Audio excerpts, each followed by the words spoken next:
Mi nombre es Elena. Durante 10 años, mi mundo ha sido un universo de pasillos estériles, el olor a antiséptico que se te pega al alma y el lenguaje de las máquinas que cantan la frágil canción de la vida. Soy enfermera de cuidados intensivos. He aprendido a ver el cuerpo humano como lo que es, una máquina biológica compleja, a veces defectuosa. Mi corazón aprendió a latir al ritmo de estos monitores, constante, medido, sin saltarse un compás.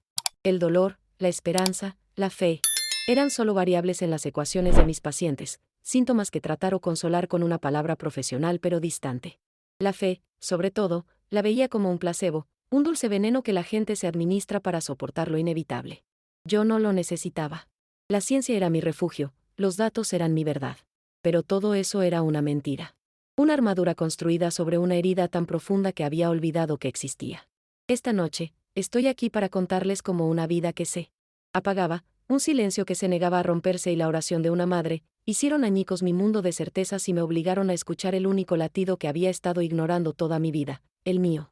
Esta es la historia de cómo perdí la fe, y de cómo, en la noche más oscura, un milagro vino a buscarme no para salvar a un paciente, sino para resucitarme a mí. Si alguna vez has sentido que tus oraciones chocan contra un cielo de plomo, si alguna vez has gritado en silencio esperando una respuesta que no llega, quédate conmigo. Quizás en mi historia encuentres un eco de la tuya. Y si aún no lo has hecho, te invito a suscribirte a nuestro canal, porque las historias que compartimos aquí son un recordatorio de que nunca, nunca estamos verdaderamente solos. Ahora, déjenme llevarlos al principio de todo. Mi vida, antes de Javier, antes de Isabel, antes del silencio que habló, era un ritual de control. Un castillo de naipes meticulosamente construido para que ninguna ráfaga de viento emocional pudiera derribarlo. Me levantaba a las 5 de la mañana, cada día. El primer sonido no era un despertador, sino el zumbido interno de mi propia disciplina. El café, siempre negro, sin azúcar. Amargo. Como un recordatorio de que la vida no está hecha para ser endulzada, sino para ser soportada. Mi apartamento era un reflejo de mi interior, minimalista, ordenado hasta lo obsesivo, en tonos de gris y blanco. En mis estanterías no había novelas que te hicieran soñar, ni álbumes de fotos que te anclaran a un pasado. Solo textos de medicina, anatomía, farmacología. Manuales de instrucciones para la máquina humana. No había cruces en las paredes, ni imágenes sagradas. Esos eran símbolos de una debilidad que me había prometido nunca más volver a sentir. En el Hospital General de la ciudad, yo era una figura de autoridad. La enfermera jefa de la UCI. Mis colegas me respetaban por mi eficiencia, por mi capacidad para tomar decisiones en segundos, con el pulso firme y la mente clara. Pero también me temían un poco. Temían esa calma fría, esa distancia que ponía entre la tragedia y yo. Veía a las familias destrozadas por el dolor, a las madres que se aferraban a una mano inerte, a los padres que envejecían 10 años en una noche, y sentía una compasión clínica.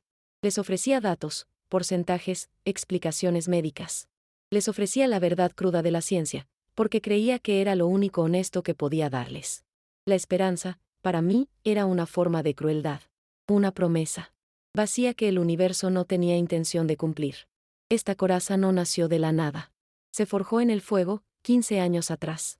Tenía 20 años y un hermano pequeño llamado Miguel. 16 años, lleno de vida, con esa sonrisa torcida que desarmaba a cualquiera y una pasión por el fútbol que lo hacía vibrar. Y luego, la palabra que lo cambió todo, leucemia. Agresiva. Recuerdo la casa, antes llena de risas y del sonido de un balón golpeando la pared, transformándose en un santuario de susurros y oraciones. Mi madre, una mujer de fe robusta como un roble, se arrodilló y no se volvió a levantar. Su rosario se convirtió en una extensión de sus manos, las cuentas desgastadas por la fricción de su angustia y su esperanza. Yo estaba a su lado. Noche tras noche. El olor a cera de las velas, el murmullo constante del Ave María, mi propia voz uniéndose a la suya en una súplica desesperada a la Virgen de Guadalupe, nuestra patrona, nuestra Madre del Cielo. Madre, te lo ruego, susurraba mí. Madre, con el rostro bañado en lágrimas, no me lo quites. Te prometo lo que sea, una vida de servicio, de penitencia, pero sálvalo. Es solo un niño. Y yo, con la fe ingenua y total de la juventud, creía. Creía con cada fibra de mi ser. Creía que el amor y la oración podían torcer el brazo del destino, que la bondad de un Dios justo no podía permitir que una luz como la de Miguel se apagara. Cada noche, al lado de su cama, yo leía los salmos. Le hablaba a Dios, le argumentaba, le suplicaba. Míranos, le decía en el silencio de mi corazón, mira esta devoción. Mira estas lágrimas, ¿cómo puedes ignorar esto? La quimioterapia devastó su cuerpo, pero no su espíritu. Él nos consolaba a nosotras. No lloren, nos decía con una voz que era apenas un hilo, voy a estar bien. Siento la fuerza de sus oraciones. Esas palabras eran como cuchillos. Alimentaban nuestra esperanza, la hacían crecer hasta convertirse en una certeza casi dolorosa. El milagro iba a ocurrir. Tenía que ocurrir. Los médicos nos daban estadísticas sombrías, pero nosotras teníamos algo más poderoso, la fe. O eso creíamos. El final llegó en una tarde gris de noviembre. El silencio en la habitación del hospital se hizo más denso, más pesado. Las máquinas, que habían sido la banda sonora de nuestra lucha, empezaron a cantar una melodía más lenta, más triste. Mi madre apretaba su rosario con tanta fuerza que sus nudillos estaban blancos. Sus labios se movían, pero ya no salían palabras, solo un temblor. Silencioso. Yo sostenía la mano de Miguel. Estaba fría. Tan fría. Sus ojos, antes dos pozos de luz, estaban nublados. Me miró, o creí que me miró, y una sola lágrima rodó por su mejilla. Y luego, el pitido largo, agudo, final. El sonido que se convirtió en la banda sonora de mi alma rota. Ese día, en esa habitación esterilizada, mientras los médicos hacían gestos inútiles y mi madre se derrumbaba en un sollozo que parecía venir de las entrañas de la tierra, yo no lloré. Me quedé de pie, mirando el monitor que mostraba una línea plana. Verde. Inmutable. Y en ese silencio atronador, sentí la traición más profunda que un ser humano puede experimentar. No fue la traición de la medicina, ni del cuerpo de mi hermano. Fue la traición de Dios. De la Virgen. De todo aquello en lo que habíamos depositado nuestra alma. Un cielo sordo. Un silencio cósmico e indiferente. Nuestras oraciones, nuestras lágrimas, nuestras promesas, todo se había perdido en un vacío sin eco. En ese momento tomé una decisión. Si el universo era una maquinaria biológica indiferente, entonces yo aprendería sus reglas. Me sumergiría en la ciencia, en los hechos, en lo tangible. Me convertiría en una experta en la máquina para no volver a ser una víctima de sus caprichos. Mi ateísmo no fue una conclusión filosófica, fue un juramento hecho sobre el cuerpo frío de mi hermano. Un mecanismo de defensa para que mi corazón nunca más sintiera la agonía de una esperanza destrozada. Me convertí en la mejor enfermera que pude ser, precisa, infalible, fría como el acero de un bisturí. Y durante 15 años, funcionó. Construí mi fortaleza de lógica y la amurallé contra cualquier atisbo de misterio o de fe. El silencio que sentí en esa habitación se convirtió en mi compañero constante, la prueba irrefutable de la ausencia de Dios. Pero el silencio, como aprendería de la forma más brutal, tiene muchas maneras de hablar. Y mi fortaleza estaba a punto de ser asediada. Hago una pausa aquí, porque sé que este sentimiento es profundo. Si alguna vez has sentido que tu corazón se rompía de esta manera, si le has gritado a un cielo silencioso, te pido que escribas amén en los comentarios. No para mí, sino para que todos sepamos que no estamos solos en nuestras batallas. Todo comenzó, como suelen hacerlo las tormentas, en un día aparentemente normal. La UCI zumbaba con su actividad habitual, una coreografía de eficiencia y urgencia que yo dirigía con mano firme. Entonces me asignaron el caso de la cama. 7. Javier. Un chico de 17 años. Apenas un año más que Miguel cuando se fue. Un accidente de coche, brutal, devastador. Llevaba 3 meses en coma profundo.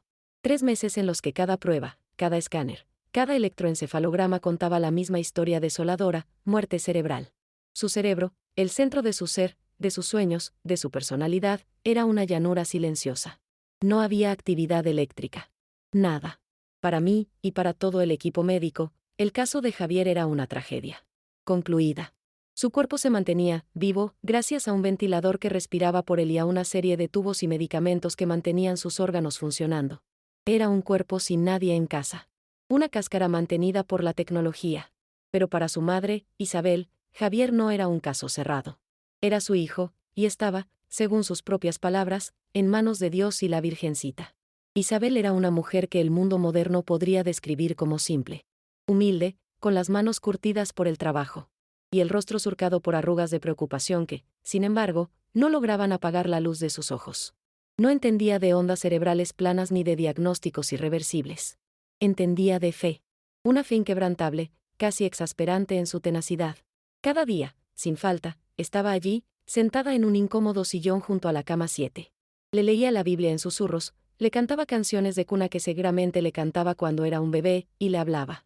Le contaba sobre su día, sobre los vecinos. sobre el perro que lo extrañaba. Hablaba con la certeza absoluta de que él la estaba escuchando.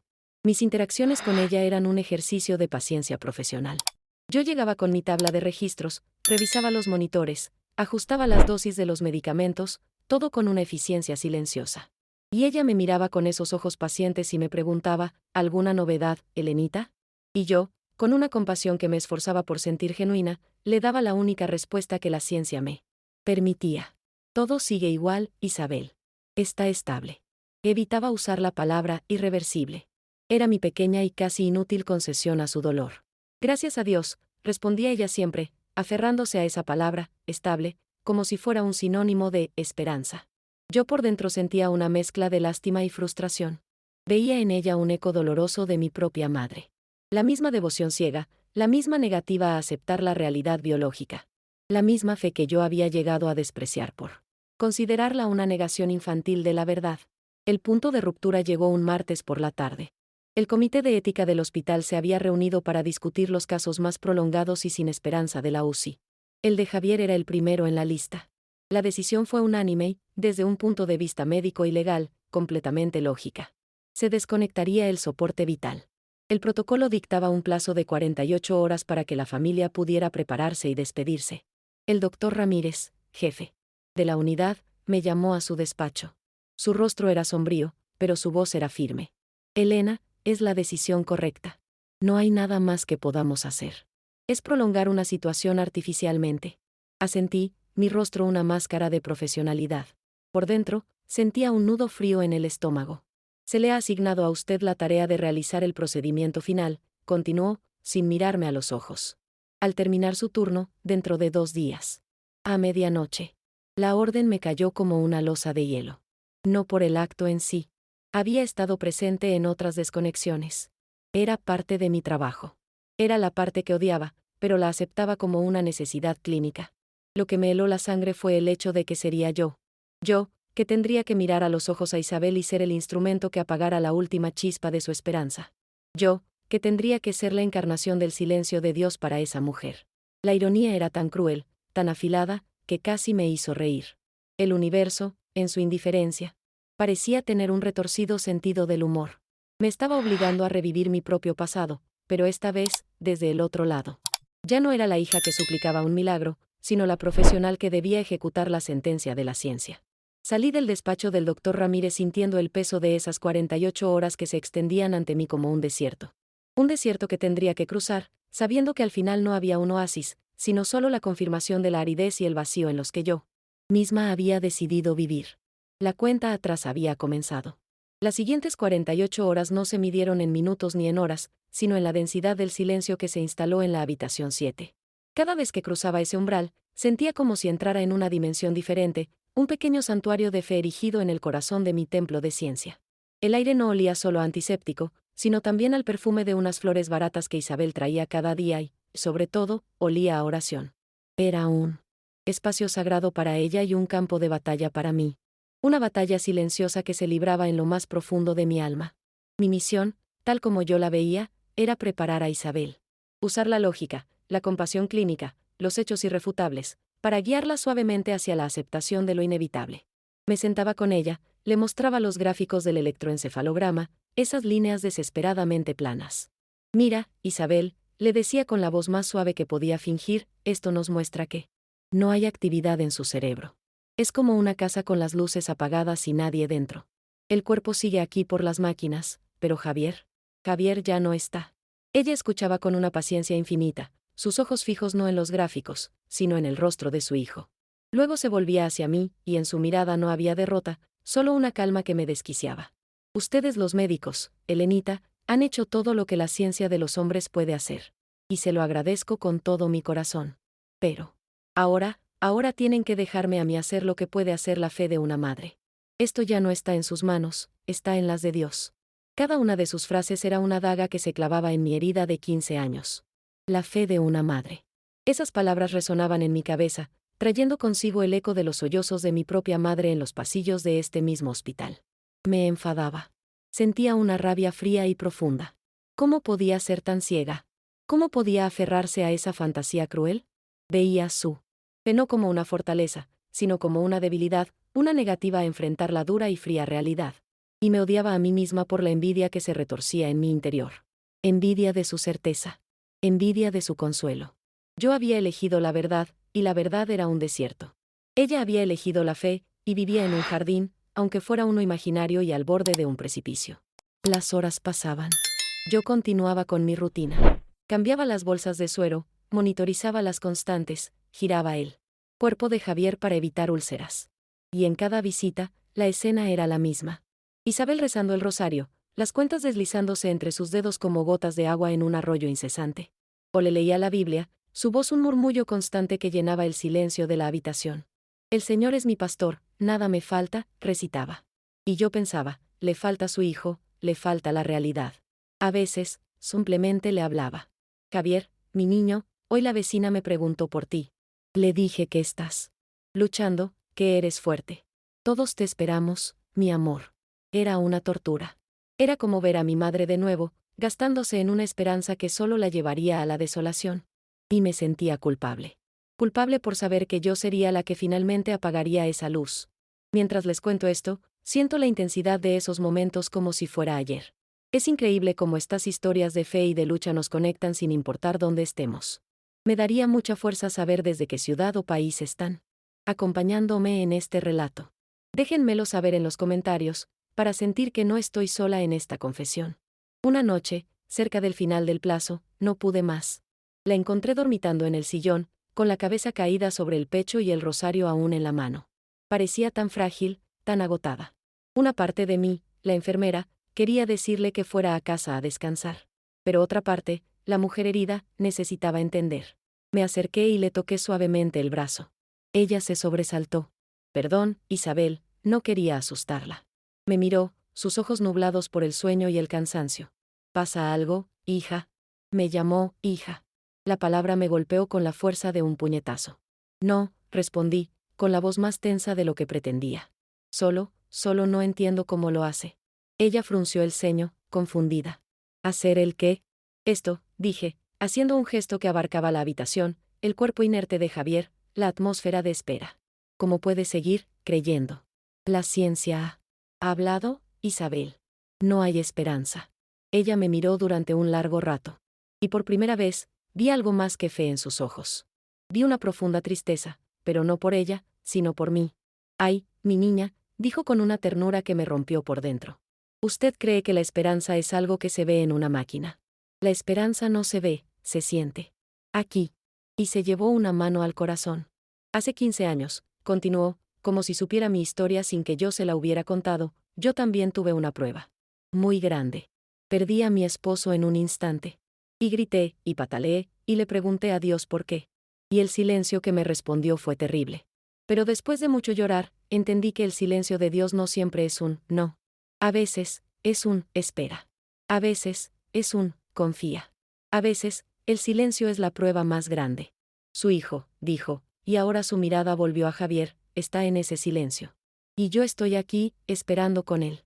Mi oración es mi forma de hacerle compañía en la oscuridad, de decirle que su madre no se rinde. Sus palabras me dejaron sin aire. El silencio de Dios. La misma frase que yo había usado para definir el abandono y la traición, ella la usaba para definir la prueba y la confianza. Salí de la habitación temblando. Su fe no era una negación de la realidad. Era una interpretación diferente de la misma. Para mí, el silencio era la confirmación de la ausencia, el eco de mis oraciones no respondidas por Miguel. Para ella, el silencio era un espacio sagrado, una pausa antes del amanecer. Me fui al cuarto de descanso y me miré en el espejo. Vi mi rostro pálido, mis ojos hundidos. Vi a la mujer que había construido una fortaleza para no sentir, y me di cuenta de que esa fortaleza se había convertido en una prisión. Una prisión de silencio autoimpuesto, donde me había negado a escuchar cualquier voz que no fuera la de mi propia razón herida. La última noche de la cuenta atrás llegó, y con ella, la hora de mi turno final. La hora de ser el instrumento de la ciencia. La hora de imponer mi silencio sobre el de ella. La medianoche en un hospital tiene un pulso diferente.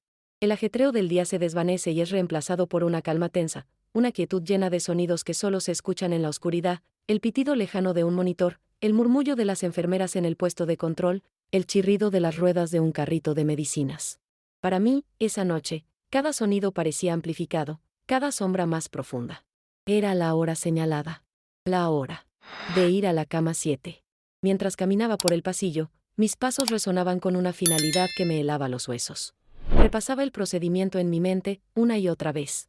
Era simple, mecánico. Una serie de acciones clínicas diseñadas para ser eficientes y limpias. Desactivar las alarmas. Administrar una última dosis de sedante, una formalidad. Y luego, el interruptor del ventilador.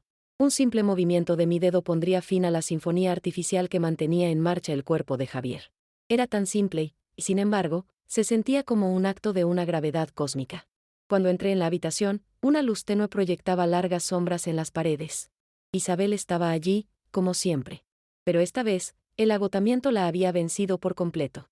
Se había quedado dormida en el sillón, acurrucada como una niña, con su inseparable rosario de madera entrelazado en sus dedos. Su rostro, en el reposo, parecía aún más vulnerable. Sentí una punzada de algo que se parecía a la piedad. Había luchado su batalla hasta el último segundo. Ahora, mientras ella dormía, me tocaba a mí terminar la guerra. Me acerqué a la cama. El único sonido era el silbido rítmico del ventilador, el aliento mecánico que llenaba y vaciaba los pulmones de Javier. Hice una última revisión de sus signos vitales, más por costumbre que por necesidad. El pulso, regular, mantenido por los fármacos. La presión arterial, estable. La línea del encefalograma en su monitor, plana. Absolutamente plana. Nada había cambiado. Todo estaba exactamente como la ciencia predecía que estaría. Respiré hondo, llenando mis propios pulmones con el aire estéril de la habitación. Era el momento. Me acerqué a la máquina, a esa torre de plástico y metal que se había convertido en el ancla de la vida de Javier y de la fe de Isabel. Mi mano se levantó, firme, profesional. La mano de la enfermera jefa, la que no duda, la que ejecuta las órdenes. Mis dedos se extendieron hacia el interruptor. Estaban a escasos milímetros del plástico frío. Un movimiento, eso era todo lo que se necesitaba. Un movimiento y el silencio se volvería absoluto. Y entonces, ocurrió. No fue un sonido. No fue un ruido en la habitación. Fue algo mucho más íntimo, más profundo. Una voz. Una voz de mujer, increíblemente clara, suave pero llena de una autoridad innegable, que resonó no en mis oídos, sino dentro de mi propia mente. En el centro de mi ser. Y dijo solo 3 palabras. Hija, detente. La oración de una madre nunca queda sin respuesta. Me congelé. Mi mano quedó suspendida en el aire, temblando violentamente. Mi corazón, ese músculo que yo controlaba también, se desbocó, golpeando mis costillas como un pájaro atrapado. Miré frenéticamente a mi alrededor. La habitación estaba vacía, salvo por Isabel durmiendo y el cuerpo de Javier. No había nadie. ¿Me estaba volviendo loca? ¿Era una alucinación auditiva? El estrés, la falta de sueño, el agotamiento emocional manifestándose de la forma más extraña. Mi mente científica se aferró desesperadamente a estas explicaciones lógicas. Pero algo en mi interior, algo que había estado dormido durante 15 años, sabía que no era así. La calidez de esa voz, la paz que la acompañaba a pesar del shock, se sentía más real que el monitor que parpadeaba frente a mí. Y entonces, por un segundo, un instante que duró menos que un parpadeo, vi algo en el reflejo oscuro del monitor del encefalograma que estaba apagado. No era una imagen clara, sino el contorno de una figura femenina, de pie junto a la cama de Javier. Parecía envuelta en una luz azulada, casi imperceptible, una luz que no iluminaba, sino que simplemente era. La visión desapareció tan rápido como llegó, dejándome con los ojos desorbitados y el aliento atascado en la garganta. Temblando, retiré la mano del interruptor como si quemara. Mi cerebro era un caos de lógica luchando contra una experiencia que desafiaba toda explicación. Pero mi alma había escuchado. Y por primera vez en 15 años, obedeció a algo que no era la razón. Sin saber muy bien lo que hacía, salí de la habitación, con el corazón martilleándome en los oídos. En el puesto de control, mis colegas me miraron, esperando la confirmación de que el procedimiento se había completado. Y mentí. Una mentira que cambió el curso de 3 vidas. He detectado una actividad convulsiva anómala en el paciente de las 7, dije, mi voz sonando extrañamente calmada. Necesita observación durante 24 horas más. Voy a registrarlo. Nadie me cuestionó. Era la enfermera jefa. Mi palabra era ley. Volví a mi despacho y me derrumbé en mi silla, temblando incontrolablemente. No sabía lo que había hecho, ni por qué. Solo sabía que no podía apagar esa máquina. No después de esa voz. No después de esa visión. A la mañana siguiente, la luz del sol entraba por la ventana de la habitación 7. Yo estaba allí, observando desde la puerta, demasiado asustada para entrar del todo. Isabel estaba despierta, rezando el Ángelus, junto a la cama de su hijo, como cada día. Y mientras susurraba las palabras de la oración, vi algo que hizo que mi corazón se detuviera de nuevo. Una lágrima. Una sola lágrima, lenta y espesa, rodó por la mejilla de Javier. Horas después, mientras una enfermera le hacía la higiene, sus dedos se movieron. Un ligero, casi imperceptible espasmo. Al caer la tarde, en medio del silencio expectante que ahora llenaba la habitación, Javier abrió los ojos. El milagro no fue una explosión de luz ni un coro de ángeles. Fue un amanecer lento, imposible, desafiando todas las leyes de la biología que yo había jurado defender. Los médicos corrieron, realizaron pruebas, lo examinaron de arriba a abajo.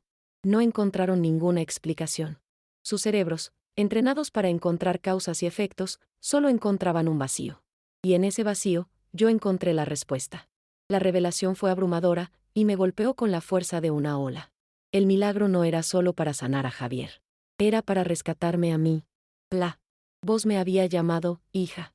Había reconocido mi dolor oculto, mi condición de huérfana de fe. La Virgen no solo había respondido a la fe inquebrantable de Isabel, había roto 15 años de silencio para alcanzar a la hija que se sentía abandonada, a la que se había negado a escuchar.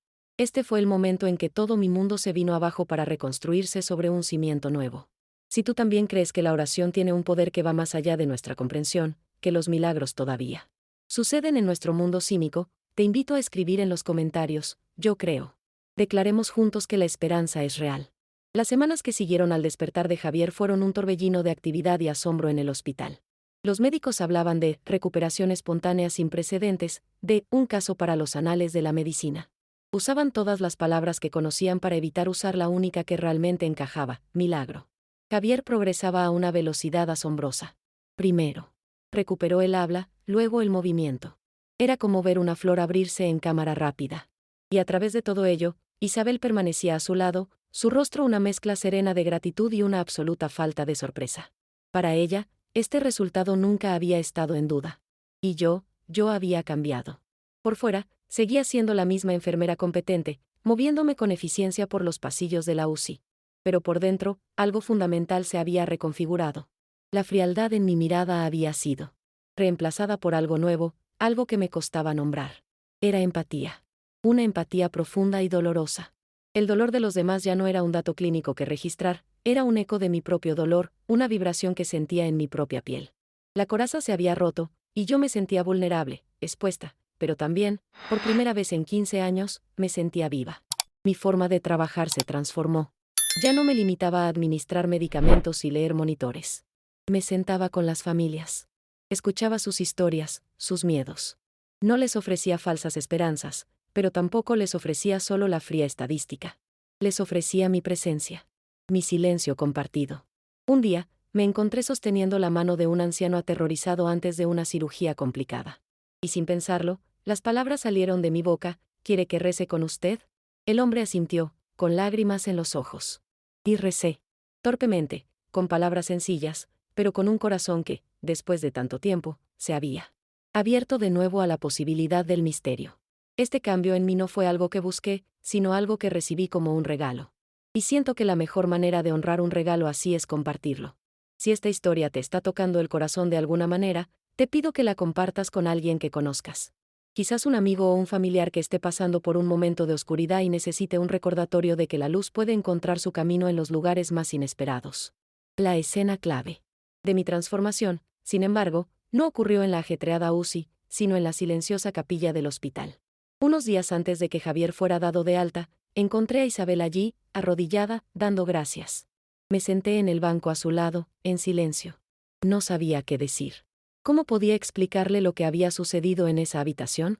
¿Cómo podía confesar mi duda, mi rabia, mi mentira que lo había cambiado todo? Permanecimos así durante un largo rato, el silencio entre nosotras ya no era tenso, sino lleno de un entendimiento tácito. Finalmente, con la voz rota y los ojos llenos de lágrimas que ya no podía contener, susurré, yo también perdí a alguien, a mi hermano. Y dejé de escuchar. No necesité decir más. Isabel no hizo preguntas. Simplemente se giró, tomó mi mano entre las suyas, y la apretó. Su tacto era cálido, reconfortante. Era el tacto de una madre. En ese simple gesto, sentí el perdón, la aceptación y una conexión que iba más allá de las palabras. La herida por la muerte de Miguel no había desaparecido. Era una cicatriz que llevaría siempre conmigo. Pero por primera vez, al tocarla, no sentía solo el dolor de la pérdida. Sentía la certeza de que nunca habíamos estado solos en esa habitación. Simplemente, yo me había tapado los oídos. Mi fe no regresó como un conjunto de dogmas o reglas. Regresó como un susurro. Como una aceptación humilde de que hay cosas que mi mente científica nunca podrá explicar. Regresó como una confianza tranquila en que el silencio, que tanto me había aterrorizado, no estaba vacío, sino lleno de una presencia amorosa. Mi testimonio no se convirtió en un sermón. Se convirtió en mi trabajo. Me convertí, dentro del hospital, en una defensora silenciosa de los casos sin esperanza.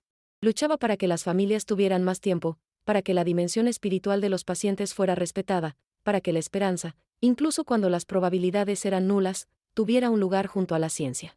Empecé a compartir mi historia, en voz baja, con otros colegas que veía consumidos por el cinismo y el agotamiento emocional. No como una predicadora, sino como una compañera de viaje que había encontrado un pozo de agua en el desierto más árido. Mi presencia, antes un símbolo de fría eficiencia, se convirtió, espero, en un pequeño faro de esperanza silenciosa en esos pasillos donde la vida y la muerte danzan cada día. Ha pasado un año. A veces, el tiempo parece un sueño. Veo a Javier a menudo. Está completamente recuperado, un joven vibrante y lleno de gratitud que da charlas a otros jóvenes sobre la segunda oportunidad que recibió. Su historia es una fuente de inspiración para muchos. Hace poco fui a una de sus conferencias. Entre el público, sonriendo con un orgullo que iluminaba toda la sala, estaba Isabel. Me senté a su lado, y me tomó de la mano. Ya no éramos la enfermera y la madre de un paciente. Éramos familia. Una familia forjada en una noche de silencio y en un milagro imposible. Hoy, mi turno. Ha terminado. El sol está empezando a despuntar en el horizonte, tiñendo el cielo de tonos rosados y anaranjados. Al salir del hospital, el aire fresco de la mañana me llena los pulmones. Me detengo un momento en la entrada y miro al cielo. Ya no hay visiones. No hay voces. No espero que las haya. Lo que hay es una paz profunda. Una certeza tranquila de que el universo no es una maquinaria biológica indiferente. Hay algo más. Un amor, una presencia, una inteligencia que nos envuelve. He aprendido que el silencio de Dios no es ausencia. Es una invitación. Una invitación a detenernos, a calmar el ruido de nuestras propias certezas y miedos, y a escuchar con el corazón. Y he aprendido que el milagro más grande no es necesariamente el que desafía a la muerte, sino el que resucita la fe en un alma que se creía completamente perdida. Mi alma. La pregunta que me queda, y que les dejo a ustedes, es, ¿qué hacemos cuando sentimos ese profundo silencio en nuestras vidas? ¿Construimos muros para protegernos de él, como hice yo durante tantos años, o aprendemos a sentarnos en él, a esperar, a confiar en que, incluso en la más profunda oscuridad, no estamos solos? Me encantaría leer sus reflexiones en los comentarios. Gracias por acompañarme en esta historia, en este pedazo de mi alma que he compartido con ustedes. Mi nombre es Elena, y este es mi testimonio. Si esta historia ha resonado contigo, te pido que te suscribas a nuestro canal y actives las notificaciones. Cada semana compartimos testimonios reales de fe y esperanza que nos recuerdan que la luz siempre encuentra una manera de brillar. Y no te olvides de ver nuestro próximo video, donde contaremos otra historia increíble de transformación. Que la paz los acompañe.